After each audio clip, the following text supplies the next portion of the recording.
Hello, this is Dr. Anthony Delmond. We've been talking about sales in general and cultivating sales relationships. Well, now we're going to start talking about the organizational structure of a business and management in particular. In this section, we're going to start out with our discussion of how a business is organized. There are various structures we can discuss. We'll go through a few of them. Then we're going to go through management's specific roles, how they arrange the activities of employees, and then we're going to go through ethics, why management's role is so crucial. At the end of this lecture, you should understand some of the general structures a business can take, why it might choose certain structures over others depending on the life cycle of a business. You should have a good grasp of ethical behavior and why ethics are important in a business. You should be able to define management's responsibility in terms of ethics, in terms of legal structures and other social structures. You should be able to identify and analyze ethical issues related to salespeople, employees, and employers rather, and customers. And then you should show that you understand some of the legal requirements for salespeople and businesses regarding treatment of customers. We'll go through some of the policies in that regard. So, to start out, we should define organizational structure. Organizational structure of a business is how activities are directed from the upper management to the lower management and to employees in the business. This structure can define the relationship between employees and other employees and between employees and customers. It can also determine how successful a business is. At different periods of time, a business may follow one structure, and in other periods it may follow others. So a business can evolve over time. For a startup, a lot of times a business will start out with a very different structure than it will once it's established and it's grown, scaled up to a much larger size. So depending on the size of the business, depending on the age of the business, and depending on the relationships you want to foster in that business, you could have a different structure. And we'll go through each one. Here are a couple of examples where you have a more horizontal structure on the left, where maybe a leader, a manager, is going to have a lot of employees. You also have options for a more hierarchical structure, like the one on the right, where you have sort of a top-down approach with upper management being small, middle management spreading the responsibilities out, and then a lot of employees at the bottom. The organizational structure of a business really defines how information flows between levels.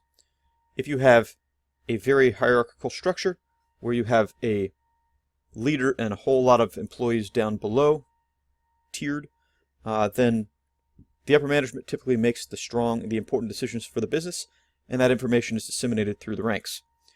If you are a more horizontal business, it may be that employees have more ability to make decisions and they share among themselves. So a centralized organizational structure involves a really deep hierarchy with superiors overseeing direct subordinates, and you have something more like what we saw just above on the right. A decentralized organizational structure means that employees have more autonomy to make their own decisions, and we'll see a couple of examples like the matrix structure where that's fairly common and useful. Though there are a handful of organizational structures that we can see in the business world, there are about 5 that we'll really focus on here. The strict hierarchical structure, a functional structure, which breaks things down a little bit more, divisional structure, and then we'll get into the more horizontal and team structures with the horizontal and matrix structures. I apologize if this is pretty abstract to this point, but hopefully once we give some examples it'll make a little more sense. So let's start out by talking about the strict hierarchical structure. This is also just called the hierarchical structure, but when it follows a very rigid approach, we say it's strict. So this is a pyramid-shaped structure with potentially a board of directors or a CEO at the top, some still upper-level management folks like the advisory board, staff director, or other director below that, and then different middle management positions like a finance director, media director, and so on, with specialists down below. This provides a very top-down approach to business. The CEO may make choices, but they have to answer to the board of directors. The CEO's decisions are then disseminated down to the next tier, the advisory board, staff director, and volunteer director, and then whoever's in charge of the next tier will relay those important commands to them, and so on and so forth. So you know who the leader is for this, and you know where the decisions come from. We're typically familiar with this because this is a very common organizational structure, and this is what people think of in terms of just the general flow of business. Large companies tend to use this, especially as they have a wide reach. So there are some pros and some cons. The pros of using a hierarchical structure is that all levels of responsibility are clearly defined.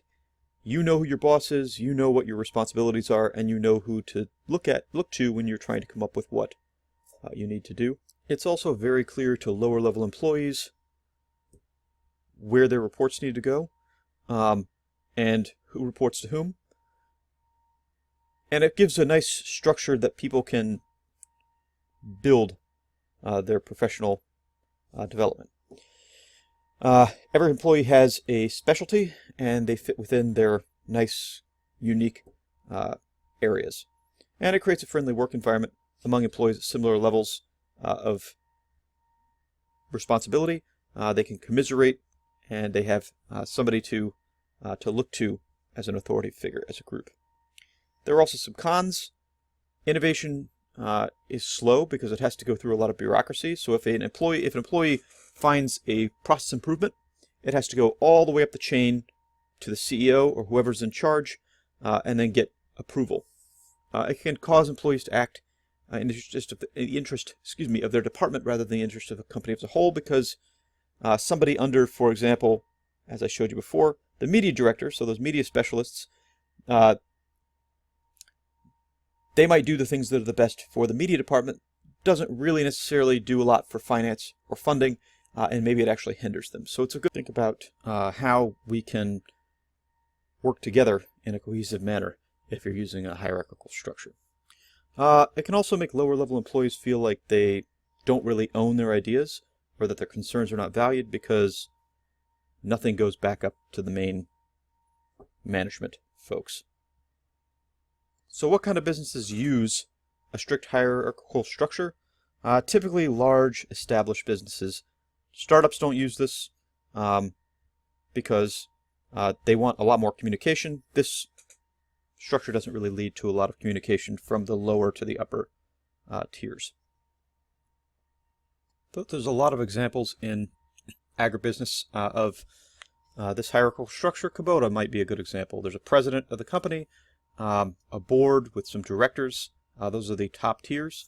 Then you have some lower tiers, maybe line managers you could call them, but groups like manufacturing, farm and industrial machinery, other machinery, health and safety promotion, construction machinery. So you have a bunch of different leadership roles, directors right below that, and then below those you have your teams that are actually doing the work. The next kind of structure we're going to talk about is the functional structure. This is still a form of hierarchical structure, so it's not strict. Employees are organized here by specific skills. Each department's managed independently, but they're broken down in terms of functional departments. A functional department is a key internal division of the company with employees that have similar skill sets. So the four main functional areas under management are operations, finance, marketing, and R&D. I've seen some that like to break other folks out of there, HR and other things. But HR could fit under finance because it's part of what makes the business go, and it's not the day-to-day operations. So an example here, I've got it drawn out. Head of marketing, this is going to be a section chief, essentially. And under there, you're going to have sales director, media director, advertising director, PR director, anything else that fits under the marketing umbrella. And then beyond that, the sales director is going to have employees, so sales managers, leads teams, and then under the sales managers and leads teams, you're actually going to have the salespeople, and then those that are collecting leads. Under the advertising director, you might have a graphic designer or a team of graphic designers, maybe doing different type of work. Maybe you have advertising broken down into categories of advertising. So very clear, this is a hierarchical structure, but it's functional because we're talking only about marketing for the products under this tier. So this would be under, again, maybe a CEO, but the head of marketing would be one branch. And then you'd have the head of finance under one branch and the head of R&D under another branch.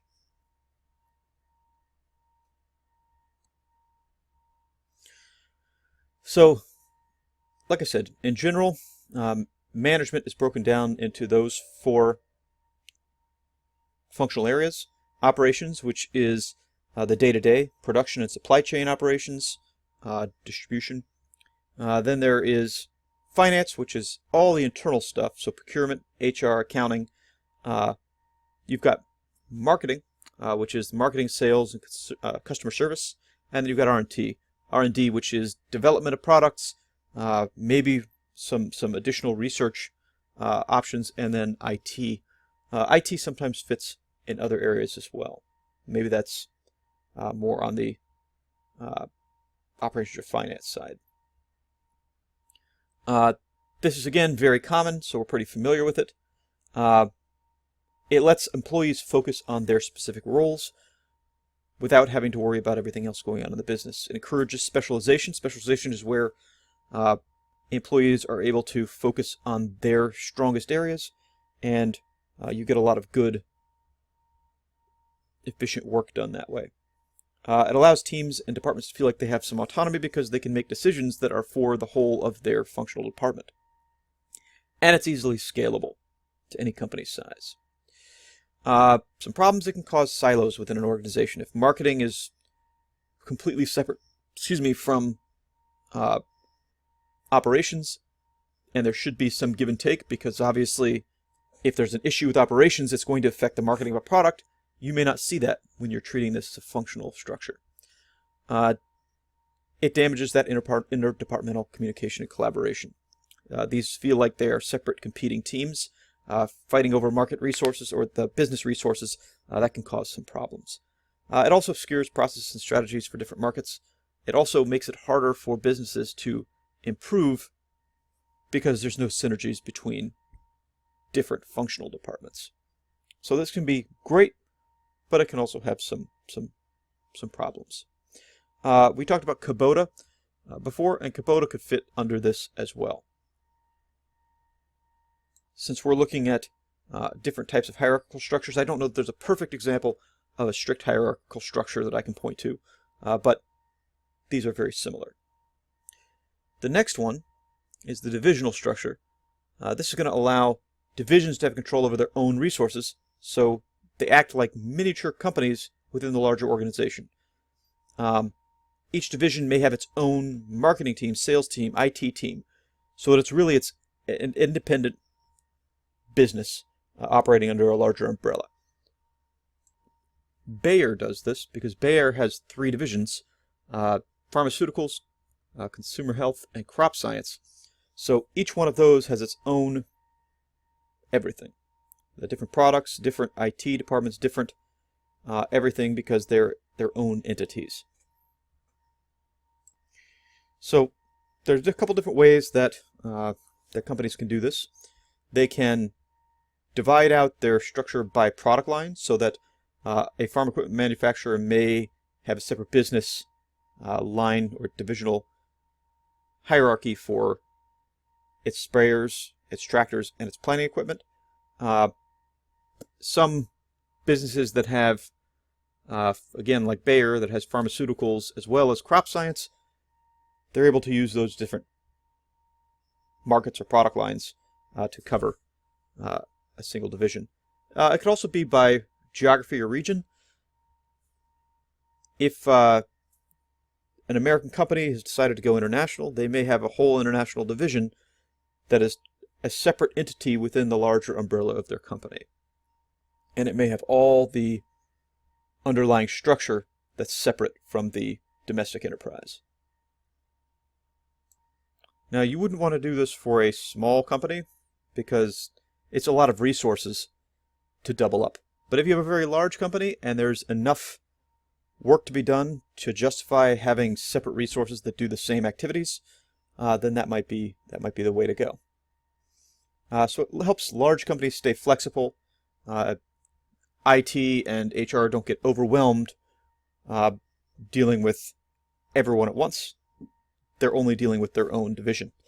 It allows for quicker responses to industry changes and customer needs, and it promotes autonomy and independence for those divisions. But it can lead to a lot of duplicate resources and redundancies, a lot of duplicated effort. If HR puts in a new policy, then it has to be done for however many divisions there are, because HR is separate for each one. It can muddle communications, especially if one division makes a big change and it doesn't affect the other. There can be some trouble there, and that also results in a company competing with itself, especially if there's some overlap. If you're dividing on product lines, you don't want to compete, and that tends to happen sometimes. And that leads us into the flat or horizontal structure. I've heard some people call it a flatarchy. This involves less oversight, less supervision, and it gives employees a stronger say. So you might have a department head, and then you'll have a group of employees that are at an equal level. So no hierarchical structure here. You have software engineers and QA specialists all at the same level in this example. This is common for startups because it's very important for them to be able to communicate and share information. Not as important once a company is established, but when you're starting out, you want to make sure that it's easy to get information passed between employees and up to management. So it gives employees more responsibility. A lot of times for a startup, the payoffs are a little better too, because you're not paying as many people for redundancies. You don't want to do this once you scale the company up. This is something that you would only do before you scale the company up and you have tons of employees. But it fosters more open communication. People are talking the same language, figuratively, because they're all doing the same thing and working on the same goals. So it improves coordination and speed of implementing new ideas. But on the other hand, there's no clear supervisor, so when decisions need to be made, it could be more difficult to make them. It can produce employees that have more generalized skills because they're not able to get too deeply into their specific niche. And it's also, like I said, hard to maintain when a company gets large. The last structure we want to talk about is the matrix structure, and then we'll shift gears after this. But the matrix structure is something special within typically a hierarchical structure of some sort. This is where you're creating cross-functional teams where people come from different areas, and then you're putting them all together on a team for a project. So you might get somebody from marketing together with somebody from operations and somebody from finance, and all three of those people would then do a project and then report back. So you're keeping your same structure, but you have maybe a temporary subgroup. This is good for projects, and it works well for certain businesses, not for others. It allows supervisors to choose individuals based on project requirements, so it allows for a lot of flexibility, and it gives a more dynamic view of the organization. I said one of the problems before with hierarchical structures is that you get into silos. This helps you avoid getting into those silos where you can't get information from other divisions or departments. This encourages employees to use their skills in a way that they wouldn't normally get to do. And they get to work with people they wouldn't normally get to work with. So it can foster creativity and give employees a newfound sense of purpose. But it can present some conflicts between department managers and project managers. There's an argument maybe about how long somebody should be doing this project and taking away from their normal responsibilities. That can be an issue. This is something that's hard to do all the time. You don't want to shift people's responsibilities for too long. They don't want to lose their ability to do what their normal job was. And it can be difficult to double up on responsibilities. All right.